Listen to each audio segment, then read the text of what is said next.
What's good, party people? This is According to Woods, and I have the honor and privilege of talking to a proud member of the outfit that is UWF USA, led by Josh Barnett, and CMMA with Chad the Savage George. She is a clinical microbiologist and a former California State champion. She is the one, the only, Mary Almario. Mary, what's going on? It's good. How's it going? Doing good, doing well. Glad to have you on. Jesus, Thank you. there's stuff percolating that I want to ask you. So, I mean, shit me. Thank you for agreeing to it, and I apologize in advance for, I guess, my stupidity. That's coming. If nothing else, I got that. No worries. I'm open to anything. So I guess, I mean, one thing that I didn't know about you, because we've known each other a couple of years. Like the first time I went to UFC gym to interview you and Johnny Robles and the rest of your teammates, I didn't know you're a Filipino. Yes, I'm Filipino for sure. Raised there for a little bit and moved here. How was that? So, it was a pretty crazy move. I'm going to talk about how risque it was that, my family went through that.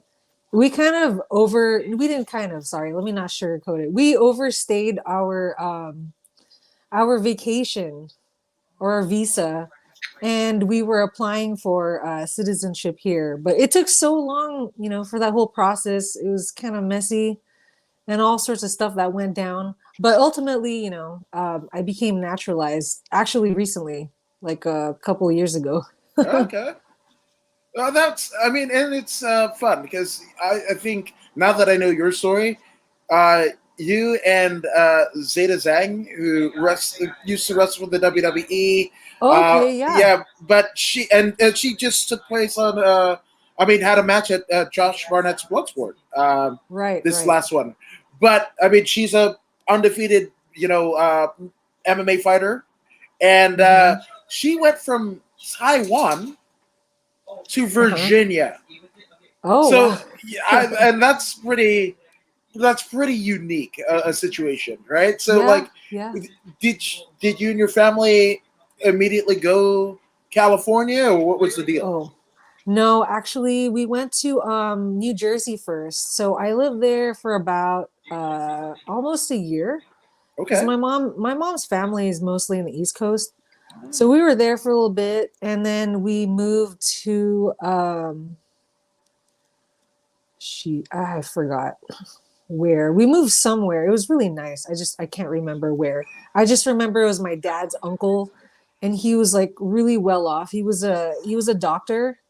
And then after that, his house was so nice because it was like in a woodsy area. Mostly in the East Coast, it's like that if you're in the countryside. And then after that, we moved to California, and I've been stuck here ever since. Stuck? Oh my gosh! So you're Just not a kidding. fan? I love California. It's honestly so pretty up here. I mean, even right now, I'm not in SoCal. I'm in NorCal. It's really pretty up here. Wow, whereabouts in NorCal? I'm actually staying in Hayward. Ah, So East Bay. Hayward on the border, yeah, East Bay, on the border Yeah, of Union City. yeah. So it's really nice over here. Very quiet. I'm like in a suburban area. Ah. So it's really nice. Probably the nicest place I've ever lived in. That's fun because so I was actually born in the city Okay. yeah. So for those who don't know, that's San Francisco, and then I never thought I'd be in LA at all because all I knew as a kid was Disneyland and the riots. That's all I knew about LA. I didn't know movies were made here. I didn't no. I was just like those two things, and so we went from the Bay Area, like we were in the city. And then we moved to Marin County on the other side of either the Bay Bridge coming from where you are, or if you're coming from the city, it's on the other side of the Golden Gate Bridge, right? And then from there, we went to Fiji for a little bit. Then we came back to the Bay. Then we went to Indiana, where my dad's from, Las Vegas, New Mexico, Georgia, and then Inglewood in '96, where I almost got killed by wearing a Sonic the Hedgehog T-shirt in a place now. It's gentrified as shit, right behind Uh-huh. the Roscoe's Chicken and Waffles on Manchester in Inglewood. But that was a Okay. fucking blood territory, and here I am That's as a 9-year-old child wearing a Sonic the Hedgehog T-shirt, I was gonna say full it's a blood. blue shirt. Yes, and I Oh thought I was gosh. cool. I was trying to fit in, Oh my but I goodness. might have got Swiss cheese if my cousins hadn't pulled me in. That's crazy. Well, you live quite in quite a few places. That's crazy. You and I both. Yeah. Well, I mean, and that's one of the reasons why I kind of stuck to pro wrestling first and then, Uh-huh.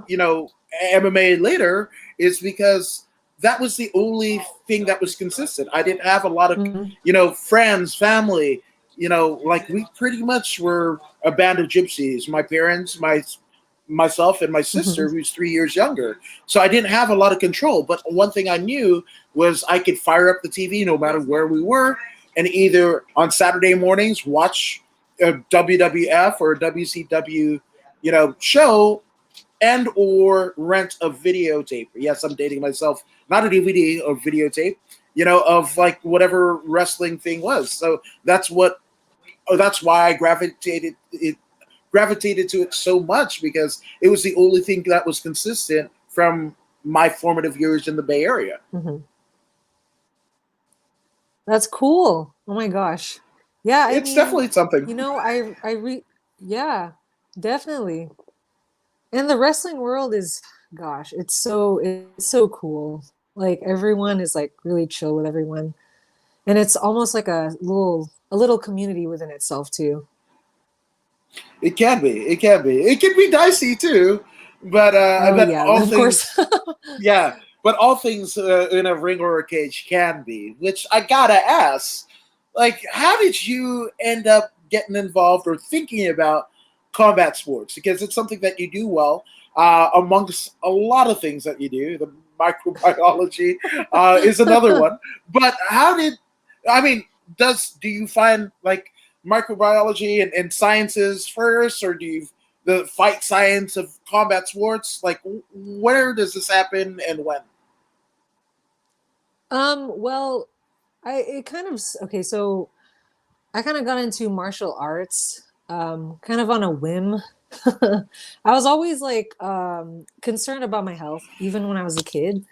And I think one day my mom was like, "Hey, let's try this Muay Thai gym down the street." This was when I was in Buena Park. And it's funny because my mom like suggested it. So me, my sister, and my mom, we all went together. And then me and my sister were actually the most consistent. Like me and my sister would Wow. train all the time. It was really cool. My sister has more of like a taekwondo background, but yeah, it would be fun. And then I kind of fell off for a little bit, and then I got back into it because I was like, huh, I wonder if I could do something with this. And I was doing this at the same time as going to school. Like it was crazy. I would be I have a pretty crazy schedule. I would train either in the morning or in the evening, and then have school in between. And then I would also have a job. So yeah, I had my hands full. But it was like multitasker, like crazy. So yeah, it was insane. And I remember before my first MMA fight too. Um, I think it was like August or something. It was like maybe in 2016. I don't remember. That was like I was like, okay, I'm gonna do this, and then we'll see what happens. And then I went to school like 2 weeks later. I started my semester. So I was like, after that fight, I was okay. I need to finish school first, and then I'll like compete more. But I was still competing in grappling tournaments while going to school at the same time. So it was crazy, but I don't know. It's just something that draws me to the chaotic part of it. And also the time management. Like a lot of people are always wonder, like, how can you do all that? And I always told them, like, you just have to manage your time. Like, you gotta make sure you do this at this time. You gotta give yourself allowance, like for traffic or whatever, if you're gonna go somewhere. So it was crazy. Oh my gosh. I look back at that, I'm like, I can't believe I did all that. Yeah, but I mean, it's something that obviously forged I mean, a infrastructure in terms of who you are as a person. Like, Mm-hmm. hey, because I mean, realistically, right? College age kids and whatever that go to college. I mean, the first 2 years are like fuck around, right? And trying to figure Yeah. out like I'm either on a grant, there's some people that are just about that life and blinders on and doesn't matter what the fraternity is, sorority is having a party, whatever the fuck. Like I'm just Mm-hmm. up there. And then there's people that might not be on a grant or a loan or whatever that might have all 4 or 6 or 8 years paid for them by a myriad of ways, right? And Yeah. might not appreciate it as much, right? And they'll just like the first 2 years is just like whatever until they probably get an ultimatum for whoever their benefactor is, like, hey, fucking get your shit together, dumbass, and then they decide on something, right? But for you, Yeah. you're just like all of it all the time. Yeah. I mean, it's super cliche, but you really only have one life. I was just like, hell yeah, I'm just gonna get busy while I can. And I just love these two things. Yeah, I'm like a big nerd in science. I actually hate school though. I can't stand it. I can't stand being in lecture and all that. It bothers me, but I was just like, I just want to get this over with. So go through everything.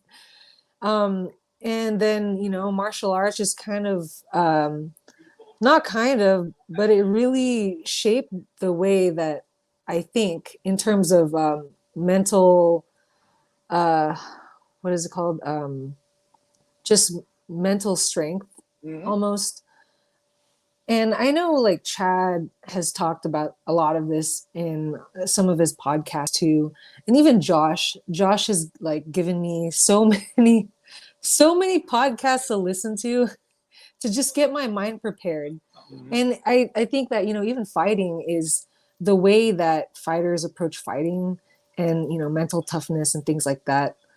That is just something you could carry on in any part of your life. And you could be successful with that as long as you know what your passion is about and you have an idea of how things are going to be and you're okay with failures and how crazy the road may be because you never know, shit happens. That's just how life is. Like, look at this freaking pandemic we're in. Like, we didn't know this shit was going to happen. I mean, it's still happening sort of, but you just got to move on with it. That's just how it is. So I really enjoy how martial arts has and fighting really has made me like, I wouldn't say mentally stable, but definitely has powered me some way. Yeah. Well, fam, like none of us here. I still don't know why I like it. Like it's pretty fucked up that I'm attracted to things that people are getting like mortally fucking wounded. Like it's Yeah, of yeah, course. and it's not this. It's like fucking fail videos. Like now that you can download reels from Instagram, it's just like America's Got No Talent or Oh. people getting fucked up or Scorpion, whatever. Like just people just getting dumped on their heads unceremoniously. Hopefully they're okay. In the words of Derek Lewis, but sometimes they're not. Yeah, but I don't know. I still don't know, and that's also kind of like doing interviews. That's kind of what led me to doing it because, like, I don't know why I do this. Do you know why you do this? Let me stick a mic in your face and let's figure it out because I still don't know. But it's the best thing. It's the best thing. Like, I can't sit down and watch a movie. I can't like if it's not like to me. The best stories in terms of human interest piece are Mhm. done in a ring or a cage. And if you don't, and you have somebody writing a script or whatever the fuck, I'm out. I'm out. Mhm. Yeah, I agree with that. I think it has a lot to do with the fact that these people who are in the ring or the cage have the most like raw like energy or even like experience of what they're going through. And what they tell you is when they talk to you is everything's unedited. It's just out the way it is. I mean, they're saying what comes to mind. And I think that's what probably makes it interesting. No, 1,000%, 1,000%. So, I guess because you were saying like when you were, you know, in school, you were still doing grappling tournaments. So, Mhm. combat sports was still a part of your life, but like, do you consciously like, I'm not going to take any fights until I graduate, or like how does, and then also there's a bit because your mom and your sister and yourself, Hmm. you guys are in taekwondo, but you're doing grappling tournaments. So like, when does this all happen? Because there's a lot of moving pieces. Yeah, there's a lot. Yeah. Well, I mean, most of the grappling tournaments were on the weekends. So, I Josh always encouraged us, and even Chad, like, hey, there's tournaments coming up, get yourself signed up. Just to get some mat time is so it's so difficult to do, especially for girls, because there's not really a lot of girls that grapple. Thankfully, there are now, Yeah. and I see that there is a growing number of women who are Mhm. even professionally grappling. So I would just tell both coaches straight up, like, oh, I got an exam coming up. Is it cool if I skip out on this one or something like that? Because I don't want two things to conflict. But at the same time, I need to be honest with myself too, and think about the weight of each thing. Like, okay, so I have my finals coming up, but there's also a tournament this weekend. What should I do? It's more like having to think things through. Right. Luckily, I don't have like crazy things like how school is right now. Like right now, I'm in an internship, but it's not so crazy at the point where I could be like, oh my gosh, I just need to do this and this only. So yeah, I think it really has a lot to do with time management, really, Yeah. No, 100%. And it's and again, communication. communication. That's the number Time. one part. Telling my coaches, like, hey, dude, this is what's going on. Wow, that's well. I mean, that's amazing, and thankfully you have those guys are literally legends in the sport. You kind of figure Yeah. it out, and also Hmm. people who are focused on mental aptitude rather than just the pugilistic endeavors. Yes, definitely. So in I mean, so you're in Buena Park doing Hmm. taekwondo with your mom and your sister, right? And so when did you get? Because you're not a taekwondo, artist, and you're grappling with solely taekwondo. So when did you think about maybe doing grappling? Well, actually, it was Muay Thai Oh, that was we it were more time? doing. Yeah, it was my sister, the one that did Okay. Taekwondo. But I happened upon grappling because at the gym there that I was at, there were people training in gis, and I didn't know what they were. I was just like, oh, those look like pajamas. That looks weird. I was like, wait a second, aren't these like taekwondo people? Why are they on the floor? What's going on? Me like being a noob, I'm like, well, I don't know what's going on.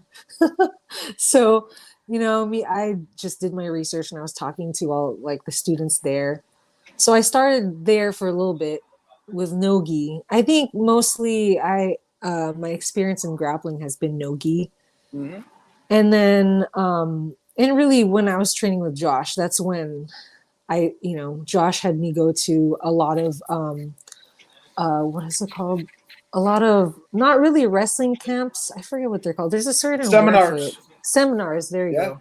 They called it something else for wrestling. I forget. But I went to a lot of seminars. I even trained with a lot of high school kids.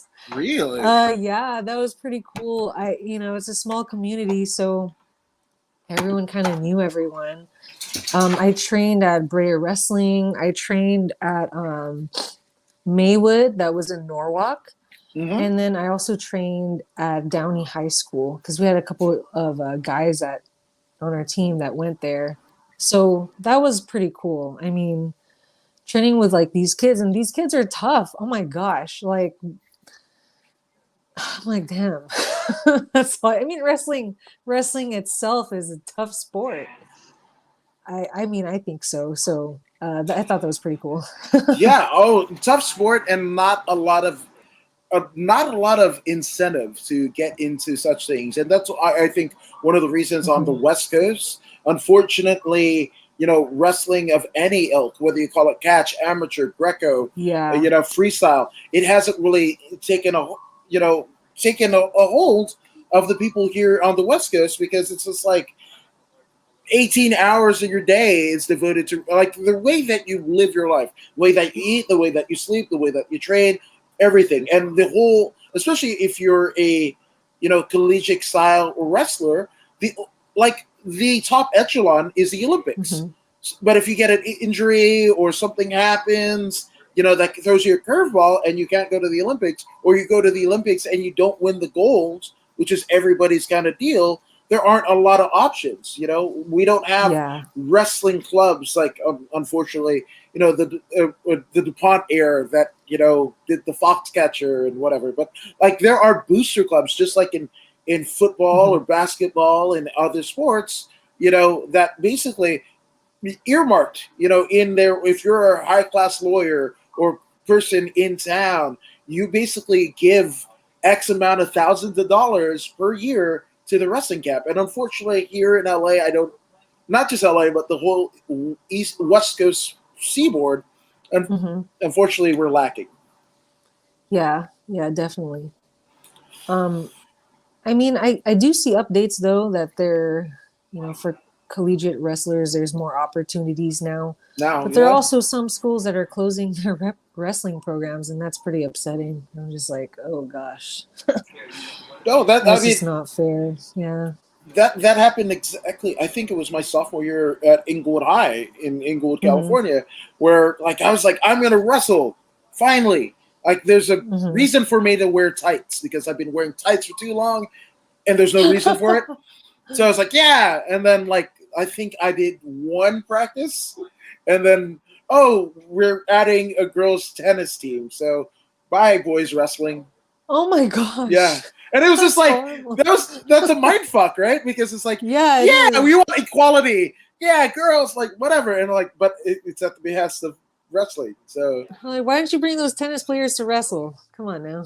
I I'm a lot smarter now. If I knew that, damn it, where's a DeLorean? I would do it all over.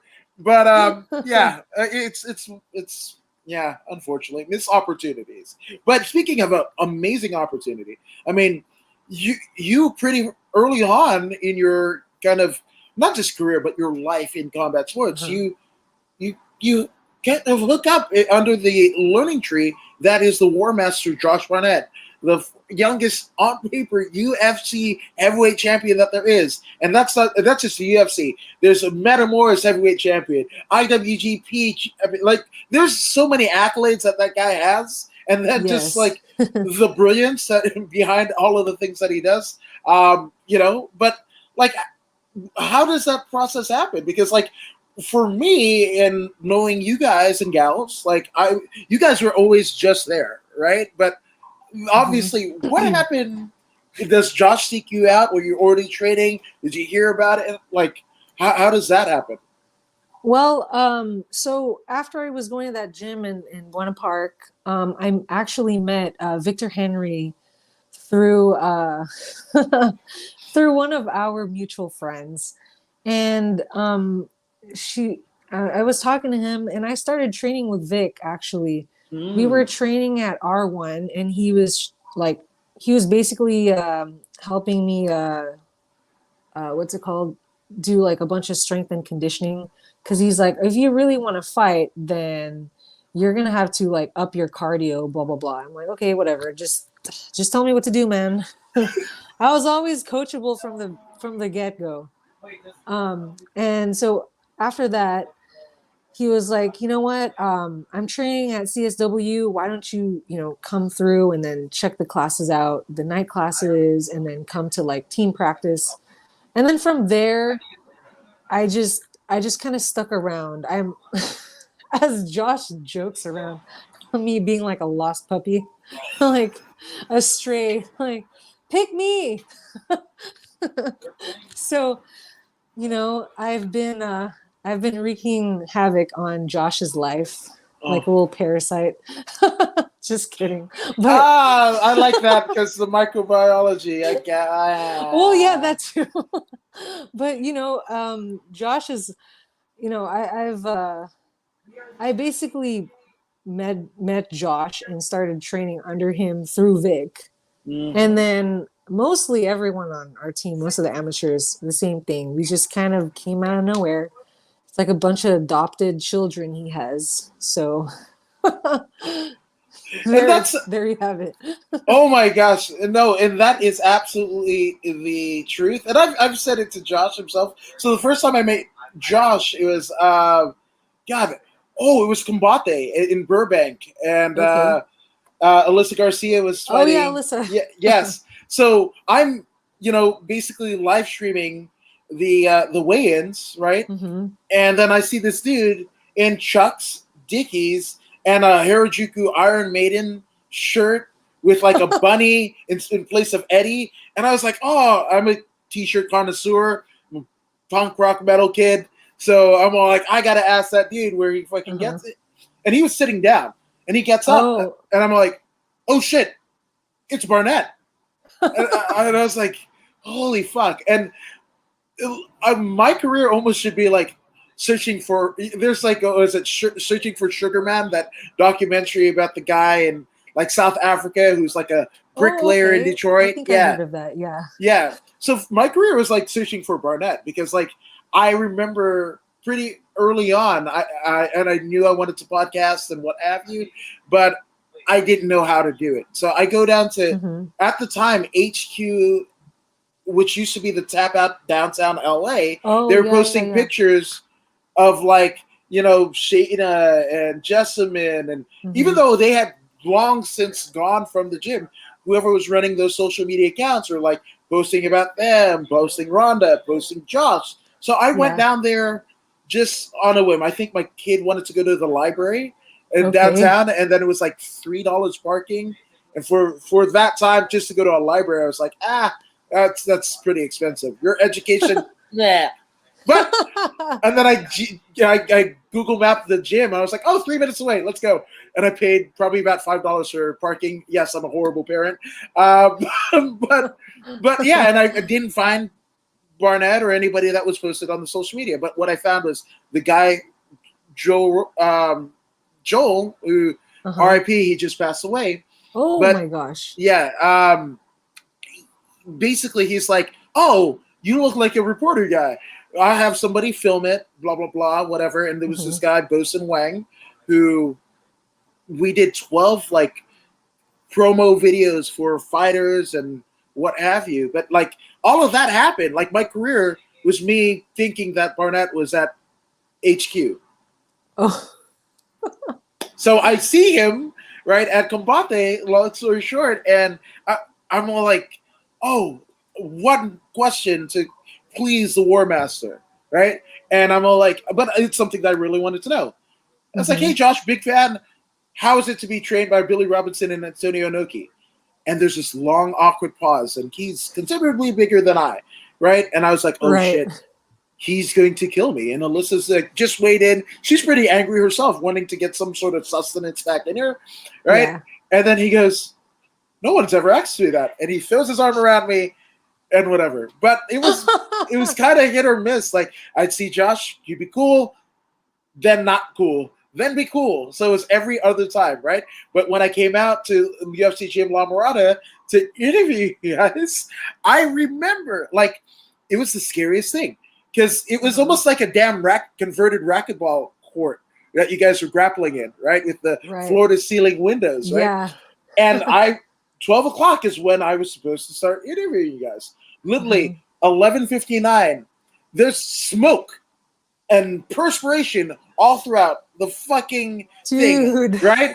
And then Yes, I right at remember that. 11:59, the doors of fucking Valhalla open up, and it's the War Master, Oh drenched in gosh. sweat. He's like, "What are you here for?" It's like, "Oh, the interview," and I was just like, "Ah, ah." Oh my Yeah, gosh. but I could when I was interviewing all of you guys, like I could feel him and Victor, like their eyes, just like these are our fucking people. Don't fuck this up, right? And it's after that I actually thank you guys for my relationship with Barnett because I think that was when it stopped being like every other time. It was every time. Hey Woods, what's up, man? So thank you. I think they're more looking at us to see if we're going to say something stupid. Well, I did ask, like, in the middle of the UFC whatever, like, litigation and everything. I was like, Mhm. hey, the promoter Oh, that I was yeah. working for, he's like, can I get you? He's like, nope. But he didn't do it disrespectfully. He just was like, nope, go interview them.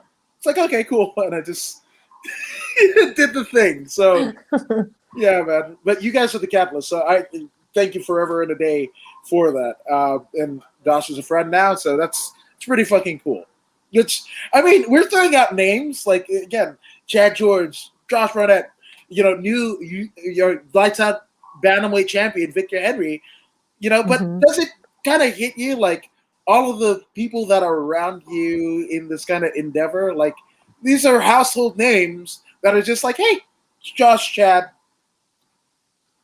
I mean, you know what? I know these guys have definitely have a lot of accolades and they've accomplished quite a lot in their careers. But I try to see them more than that because I know like some people get caught in the whole stardom thing. Like, oh my gosh, I trained with Josh Barnett. Which hell yeah, it's freaking cool. I trained with Josh Barnett, Chad George, and Victor Henry and Alyssa Garcia and everyone. But I also like see them like, oh man, these guys are gonna fuck me up in practice. They're gonna make me cry and say uncle. But that's cool. I'm gonna learn some shit. Yeah. So I just try to see it that way. And really, when you're in the room, it's like I'm more focused on like, okay, what are we going to be doing today? And it's just like the focus is there. But yeah, I know I'm aware of how who they are and what they've done to cause so much pain. Just kidding. Yeah. But the art of violence, definitely. I'm glad they're teaching me how to know how to fuck people up. No, that's it. And if you're gonna do it, you might as well fucking. Oh, my dog. Shut up, Fido. His name is not even Fido. No, but if you're gonna do it, you might as well, just like your clinical microbiology. If you're gonna do it, you might as well do it up to the hilt, because you just said, you only have one life to live, right? So you might as well Yeah, fucking do it. exactly. And have fun while doing it too. It's all about the journey to everything. And yeah, I mean, it's freaking cool. I'm always thankful, if anything, with all these opportunities I've had, looking back and like, wow, those times were kind of crazy. Like, how did I breathe? Like when I had so much on my plate. And sometimes I'd be like, damn, I'm so freaking tired. But you know what? I'm just like, I'm just grateful that I get to do this all over again today and tomorrow and then the next week and then a month later and so on and so forth. So just having a lot of gratitude, especially from learning from these coaches, it's definitely something that I really take with me. No, and you work well. I mean, that hard work and dedication, pretty much cemented you in a opportunity for arguably the biggest prize in California, amateur MMA. You are a Mhm. California state champion, which I was like, I kind of wanted to rib you for, because you're like, California, we're here, or whatever. I'm like, yeah, by winning this belt, like this title, kind of means you're a fucking ambassador. So it was like, that almost reminds me of like the one Kobe Bryant's, like, that interview that lives in infamy. It's like they built a team around you, arguably one of the greatest dynasties in sports history, and you're like, I want the team to be built around me, so I don't even care where it is, whatever. I'm like, no, you are California MMA. Like, you can't shit on the state theoretically, or you can, whatever. No, I do love this state a lot and what it has to offer. I mean, most of my life I've lived here. This is my home. So I guess, obviously, here in, I mean, we're in one of the meccas, right? In terms of course, there's Brazil, there's Thailand, there's Japan, China, like great bastions of combat sports, Yeah. lineage, right? But Hmm. it seems like a lot of the people from those places migrate here because hell, we got sun and the beach and everything like that. So I mean, Hmm. as you could have done easier. You could have done like, oh, I'm going to do microbiology, but then maybe I don't know, learn whatever fucking shit ends up on like McDojo life, right? Like not real as combat sports. You could have just went Uh-huh. like Tai Chi or whatever. But the fact that you not only went in this like again mentally and like yeah, just mentally taxing deal of clinical microbiology, and then also tip your toe in the fucking water. Actually, you fucking cannonball into arguably one of the most tough regions for combat sports. Yeah, definitely. There's a lot of tough people from here.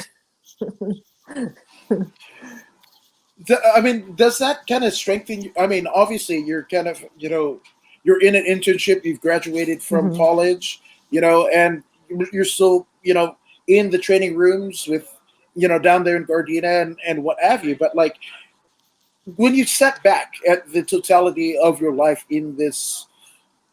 at this juncture, are you proud of what you've done so far? Like, because I would be. Yeah, definitely. I've come a long way for sure. Uh, yeah, I've definitely come a long way for sure. And I really could look back and almost like reminisce really because the times where I had it really tough. I mean, it's not like right now I'm not going through some things too, but before when I was really like just starting to get into fighting, and when I was in college at the same time, and I had like such a crazy schedule, sometimes I'd be like, damn, like holy shit, how am I doing all this stuff right now? And at times it'd be like so difficult, not just like mentally draining at times, I mean, but also physically draining, not really like catching up on sleep as much because you're like, okay, well, I got to study, or be like, I got to get up and go to the gym. So, and those things were, I was only able to do those things really because I was like, I really want to, I really want to do these two things. I want to accomplish what I set to accomplish. And I've been, blessed to be around a group of people that influence me to do the best that I can in everything I do, not just half-assing things, especially with certain like drills we do and moves we do in the room, for example, not half-assing those.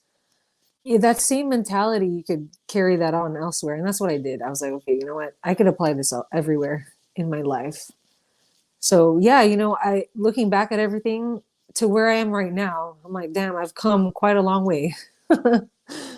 So I'm very proud of myself for sure.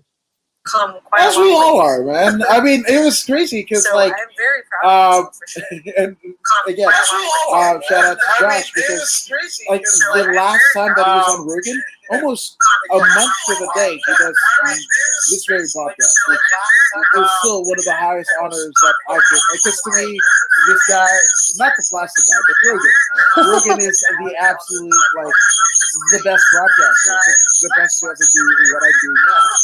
So for him to do that, but like when he's just like, oh, like the first 10 minutes, he's like, yeah, one of my MMA kids married, and I was like, I know, and I didn't even know the microbiology part of you at all, and I was just like, oh my god, like Mary, the one that I interviewed in that scary instance at La Mirada, that I saw defend the fucking Camo site title. She's getting mentioned on Rogan by Barnett, and I was just like, that's awesome. Yeah, not a lot of people know that about me. Yeah, they don't. Even, when I took off for the internship, uh, a lot of my teammates were like, wait, where are you going? What, why? And they're like, wait, what? You're a scientist? What the hell? And I'm like, yeah, I don't really tell people because I mean, unless you ask. I'm not just be like, hey, by the way, I do this. I don't really like boasting and stuff like that. Just like if Yeah. you ask, but yeah, it's usually I get like surprise reactions like, what the heck? How do you go from like fighting to that? That's like a complete 180, right? Because it's what? Inputting So knowledge, inputting knowledge, inputting knowledge, and yeah. then also this punch kid, remove the knowledge, remove the knowledge, remove the knowledge.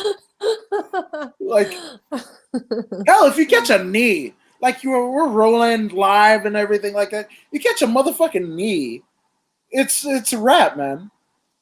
Yeah, it sucks. Oh, I do have a funny story about that. While I was going to school and training, it'd be funny because whoever like was in the room, they'd be like, "Hey, Mary has an exam this week, so make sure you don't kick her in the head." I was like, "Thanks, guys. I appreciate it. I need as many brain cells I can to get to Friday." You say that, but just the room that you're in and just like the smart asses that are there, it's just like you just had a round full of liver shots, is what happened. Yeah, that's probably what happened, And yeah, liver shots. Definitely. Oh my gosh. All the people on my team, man, they're tough. They're tough as nails. It's crazy. No matter what size they are. Holy crap. Yeah, and Even me, like I've sparred with Josh a few times and rolled with him too. We've even rolled with like a sumo wrestler. His name is Asuna.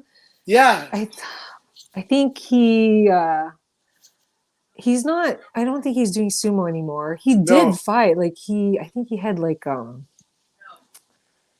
on. Who did he fight? I remember he fought in Ryzen like once, I believe like it. a couple years ago. That's where it would happen. Ryzen. That's exactly Yeah, where it I would. rolled with that guy. He was a heavy motherfucker. I How was was your like, top shit. game? How was your top game? It was great. And then I was also at the bottom. I'm like, oh man, I gotta get out of here. Can't breathe. But Jesus. yeah, No, that dude was a big dude. I would say so. I mean, that's putting it pretty simply. Like that's a simplistic like a sumo wrestler. Oh, he's a big dude.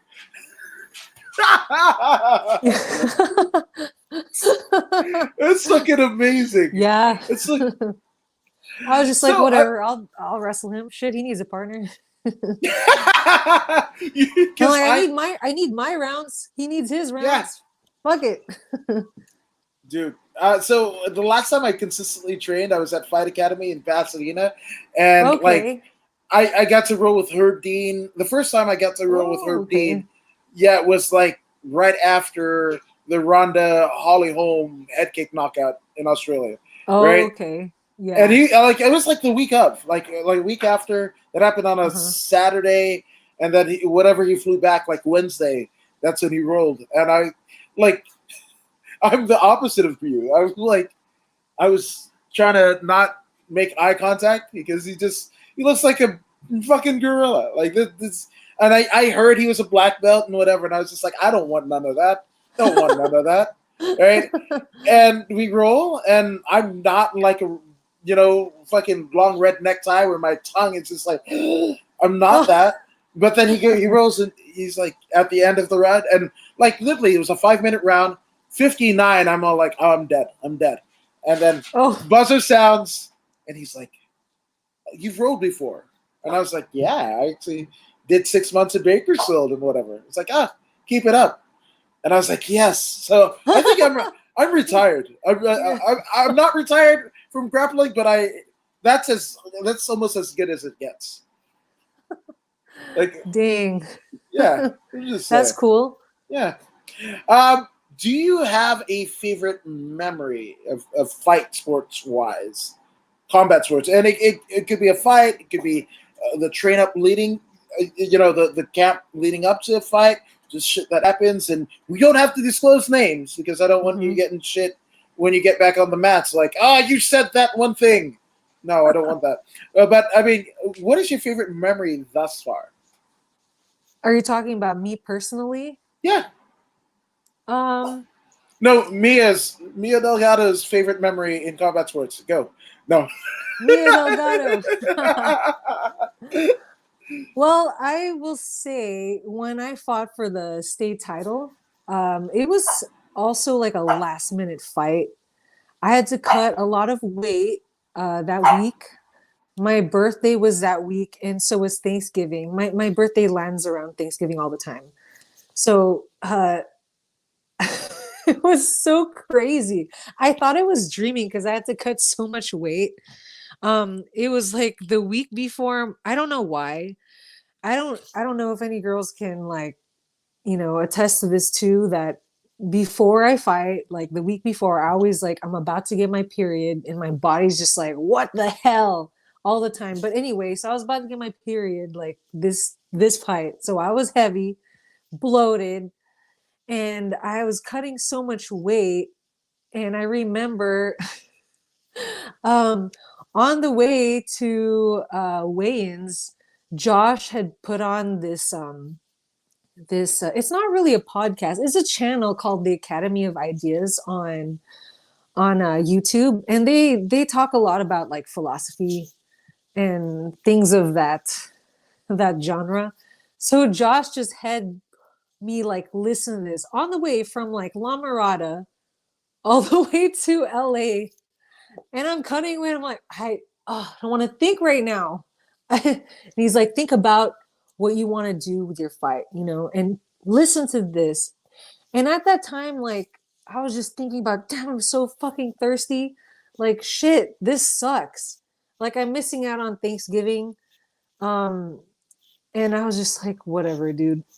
And then when I was listening to that and just imagining it and visualizing, like, okay, how I want the fight to be, because it didn't even like occur to me I'm fighting for a belt. Like I always try to separate that from my fight, because it's like I gotta fight first before I even get the damn belt. Okay, so I gotta think about the fight first, not the belt. That's the end part.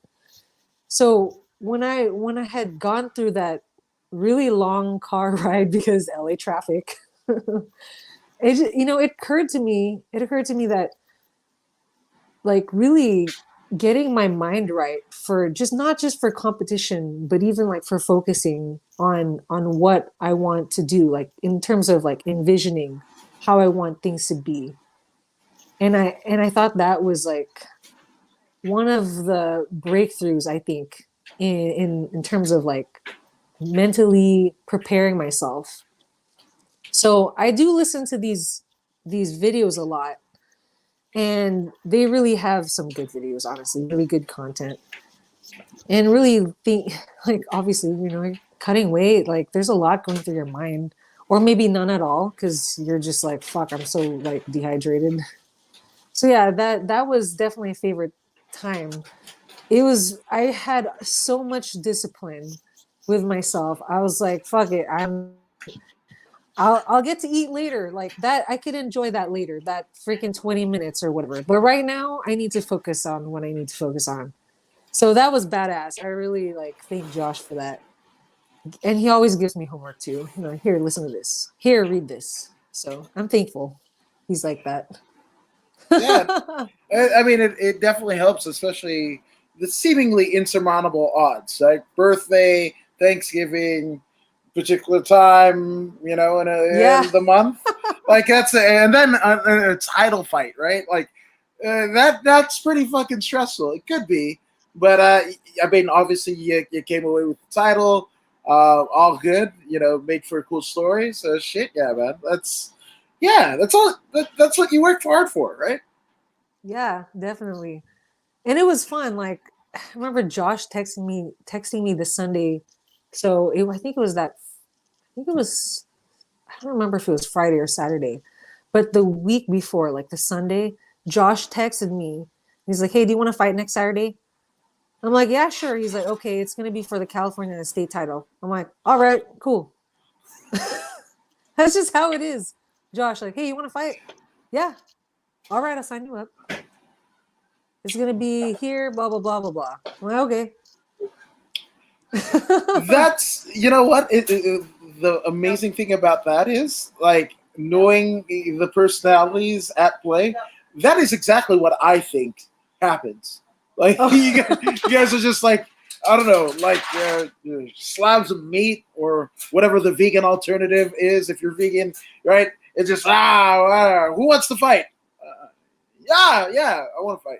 Like I'll that's take it. exactly 100%. Cool.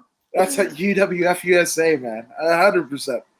Which I mean, kind of speaking of like USA and fuck the world over, right? The last 20 months at the very least have been absolutely fucking insane, right? So like, Yeah. obviously COVID and whatever. Were you kind of aware, in the microbiology field and community, like were you aware that this thing could be fucked, or what was the community's reaction to such a thing? Um, well, at the time I was a lab assistant at a laboratory in let's see, I think it's by Norwalk. I forgot the name of the city. I totally blanked out. But Santa anyway, Fe, during Santa Fe Springs. Santa Fe Springs, there you go. So I was working there, and I remember when this started happening, I was seeing like all these updates about COVID going all crazy and how people are getting infected here. And I was just like, whatever's about it. I wasn't even thinking about it because I remember at that time I was getting ready for a kickboxing fight. I think this was last year, last like March or something like that, Mm-hmm. February, March. So I was just like, I wasn't even thinking about that. I was like, fuck it, I don't care. I was just like trying to get PTO for those days. I'm like, hey, I got a competition. I won't be making it. All my other like people I became friends with, like actually most of the people at that lab knew that I competed. They're like, hey Mary, go out there and fucking kill it, blah blah blah. I'm like, okay, dude, chill out. No pressure, right? But yeah, so I wasn't thinking about it. And then all of a sudden it hit, and I noticed like people are coming to work with masks on. Some people were not.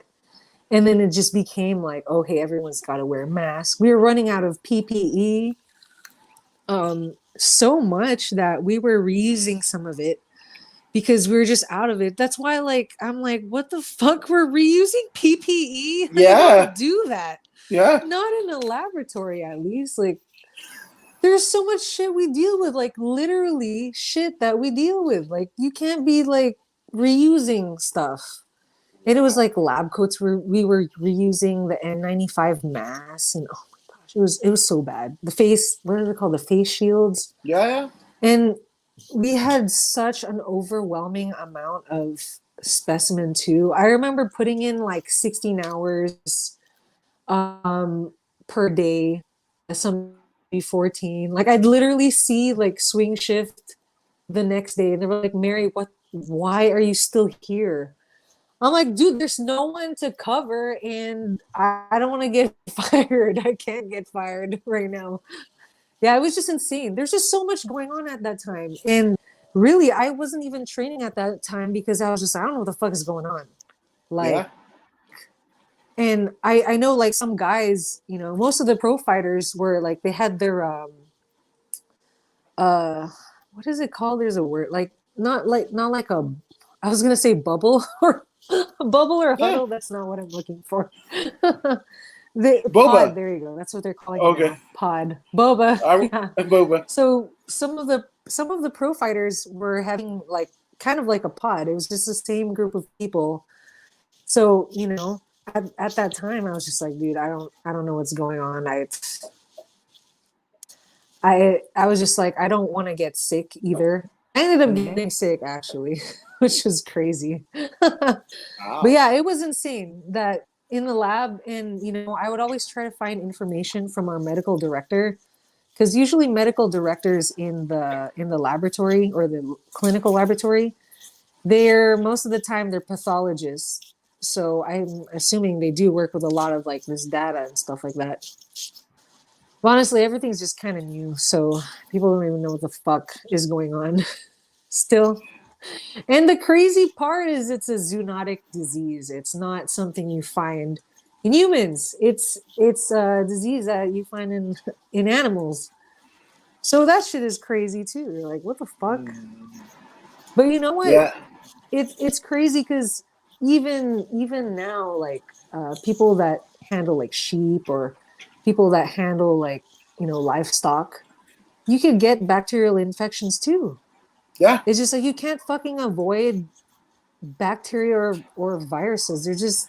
They're so small and they're smarter than us because they want to survive, so they'll do whatever the fuck they have to do. Hmm. So yeah, it's just insane. This whole thing has been insane so far, honestly. It is, and the fact that there's there's direction, but it's directionless directives, right?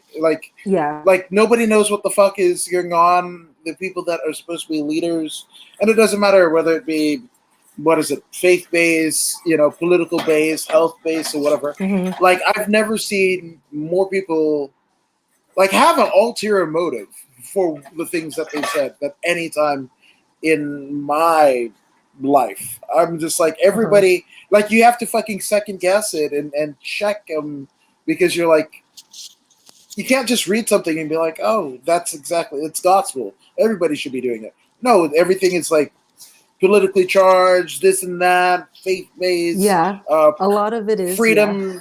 Yeah, and it's just like, but I mean, you guys didn't get any, like, because I know my wife, right? She was pretty vigilant, and at the time I was driving for Uber, and Oh, okay. yeah, and she was telling me, I think about October 2019. Hmm. Hey, like maybe you should be getting off the road. Don't drive as much because this is fucking thing, right? And I think the Hmm. last day I actually went to Stanton for the Gym Crashers podcast, right? Okay. On Tuesday, I think on March 7th, I want to say it was, right? And then Hmm. by that Friday, everything fucking like we had the Lights Out Extreme Fighting card that was supposed to be Friday the 13th, March Uh-huh. 13th, Yeah. and I got there to the weigh-ins the Thursday, and right before the fights, and I go up to Commerce Casino where all the fights happen, all the wrestling happens. I know where to go, and there's not even Hmm. a fucking cage set up. There's nothing going on. Then I I remember that canceled Alexa. yeah, I look at my phone. I'm like, and then I pulled up their Instagram, and that's how I saw it because I live maybe 20 minutes away down the five from Commerce, and I was just like, I got in the car. There was totally going to be a weigh-ins because there was totally going to be a fight, and Hmm. somewhere in that 15 minutes, yeah, fucking shit went to hell. That's crazy. Yeah, and a lot of businesses suffered from that too. Yeah, it's just, oh my gosh, it's been a mess, Hmm. honestly. And it's like trying for me, I think, trying to find some information that's reliable nowadays, it's so difficult Yeah, because we're living in an age where or a time where, there's so much information and at the same time you can't really figure out where what information is valuable for you because there's just so much out there. You hmm could type something on Google and there's gonna be like 100+ search results, and you're like, okay, but which one is like valid? Which one is not falsifying their data? yeah, Like what? Yeah, so I don't know. And it's also really a touchy topic. Like a lot of people that talk about it, even the medical community, like a lot of people are just scared because that's just human nature to be scared of the unknown, right? You hmm don't know what the fuck it is. Fuck it, I don't trust it. yeah. No, that's a good one. And for me, like I got it really fucking bad. Like I think I might have caught it August 14th, Oh, and really? then Okay. yeah, August 14th of this year, and that whole latter part of August, I thought I was gonna Hmm. die. There were just 12 fucking times where I was like, if I close my eyes and don't wake up, I was like, and I'm not even like the most religious person or whatever, but I was just Uh-huh. like, if my wife or kids find my body, like just I don't want fucking pus or brain matter coming out of any orifice and shit Oh like that. It's gosh. already traumatic, like that. No, but that's and it's Yeah. so crazy, like that, like what is important and what isn't important, right? Like I Yeah. had a pretty staunch pre getting COVID. I had Mhm. a pretty staunch like ideology behind it. And then that shit went away with the fucking COVID. And then I was a little bit more boisterous, like because I didn't give a shit. Like once you have a near death experience, like which is every day for you in both your given field and your combat switch training, it's kind of your life any fucking way. But yeah, man, Yeah.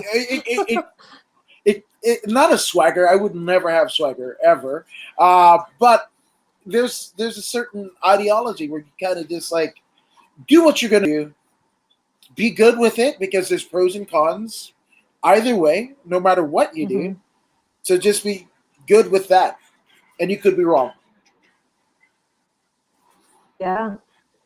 Yeah, that's crazy. I know quite a lot of people who got COVID too. I mean, I did too, and it was pretty bad. Oh my gosh. Mm-hmm. I was like, I couldn't like breathe too. And my mom was Jesus. advising, my mom's also a scientist, by the way. She was advising that I go to the hospital. And I was like, I don't want to do that. Me being a stubborn ass, I'm like, fuck it. I'm like, I'm fine. I'm like, you know what? Let me just do some breathing exercises. Someone has like a way worse situation than I do. They might need that hospital bed before I do. Plus, a lot of people don't know this, but if you stay in the hospital for more than like a week, you could get sick from what's in the hospital. Mm-hmm. And those are called nosocomial infections or hospital infections. So like I was just like, fuck that. It's just gonna be sick all the way till I get better somehow, right? Like fuck. I was like, no, I'm gonna have to tough this out. I was like, fuck it, I'm gonna have to tough it out. No, but you display a fucking toughness, which I mean, I wanted to ask. I'd say moreover because there's a overwhelming sense of badass that is you. And Jackie Jack says yes, so you are amazing and badass. Shout out to fellow mixed martial artist herself, and a long haul COVID Thank you, Jackie. recipient. Yeah, she's absolutely great. That's a good sister there. But I mean, I wanted to ask you, like, where do you get that badass from? But then you, like, my mom got us into Muay Thai. My mom's also a scientist. So, how Yeah. big is your Well, mom's role in your life? my mom has influenced me quite a lot, but not in the way that you would think, like, oh, okay, Okay. well, she was like someone like I could take after. She was more like on my ass a lot. Like, hey, listen, you got to make sure you finish college. Make sure you do this. Make sure you better go to the doctor. You never know. You better go. That it's more like that. So I'm just like, okay, okay, I'll think about it. She's like that little voice in my head that's like, hey, hey, did you do that thing that I told you about earlier? Well, I mean, if you're gonna have that, might as well be, and somebody Yeah. that has traveled it.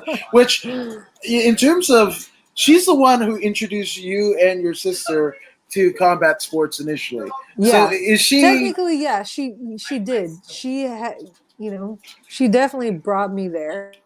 And also, in the laboratory world, it's kind of a small world too. So the job I had last year or this year technically, that job or the laboratory in Santa Fe Springs, that was actually her her doing. She knows someone that works there, and they're like, "Hey, we're hiring a lab assistant in microbiology. Is your daughter interested?" So Wow. that's how it happened. So yeah, my mom has helped me a lot, definitely. I Yeah. wouldn't say she's the only one that influenced me to be the way I am, because there's quite a lot of people that have come into my life that I could say like, oh yeah, they've been that like positive influence, not just like a positive influence, but more like that push that I need. Like, hey, fucking do it. Yeah. That's all I Which needed to hear. no, And I'm hundred like, percent. okay, all right. So sometimes you need that. Which I guess without, I mean, no better time to broach this. But obviously, Mary, you've accomplished so much in your life, but there has to be a throng of people who have supported you both professionally and personally.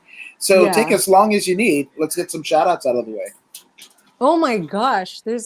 Are you sure there's gonna be an extra hour? Go for it. How strong are your arms right now? Because you're holding the phone. Oh, I know, right? Oh, I'm fine. Um, well, I would say definitely my mom for sure. My grandpa, he actually passed away this year, but he's been one of the influences in my life. He came from literally the ground up. That guy built his company from the ground up. And I would say Victor Henry for sure.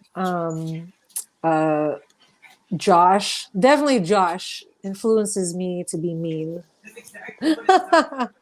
And also make sure I'm intellectual and know much about philosophy.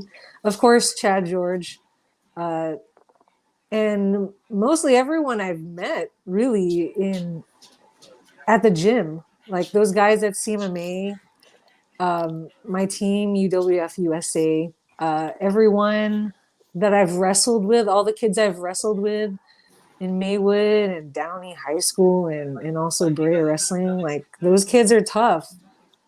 And I really like look at these guys and like, damn, that's who I want to embody. Like that's the way I want to think. That's how I want to carry myself. Yeah, I mean, even though they're just kids, like I'm just like, wow, just so amazed at these guys. So yeah, those are the people that influence me a lot.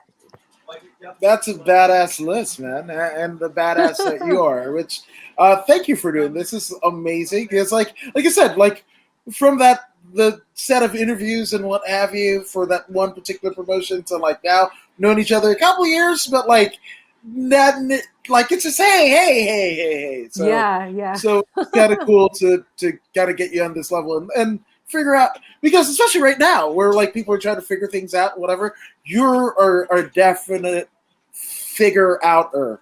Yes, that 10 points. That's a big word for me. But Figure out, yes. yeah. So how you do such things, it's pretty intriguing. So thank you for doing this. Thank you for having me. This was fun. I love talking, and I always tell people like, man, don't get me to talk because I'm not a very talkative person, but when you get me to talk, I won't shut up. Here was my opportunity, and I really enjoyed it. Yes. Well, we're gonna be doing more of this when your time permits and whatever. Yes, I'll pick a topic and then, or you pick a topic and then we'll do this thing. How about that? For sure, I'm excited. Yeah. Hell yes. And we're excited that you are watching and listening to us here on the According to Woods podcast. And if you haven't already done so, go ahead and like, share, and subscribe to the According to Woods podcast on Facebook, YouTube, and Twitch. I mean, Mary, you're subscribed to the podcast, aren't you? I am, yes. Hell yes. So be a badass like Mary is with her clinical microbiology and her California state titles and what have you.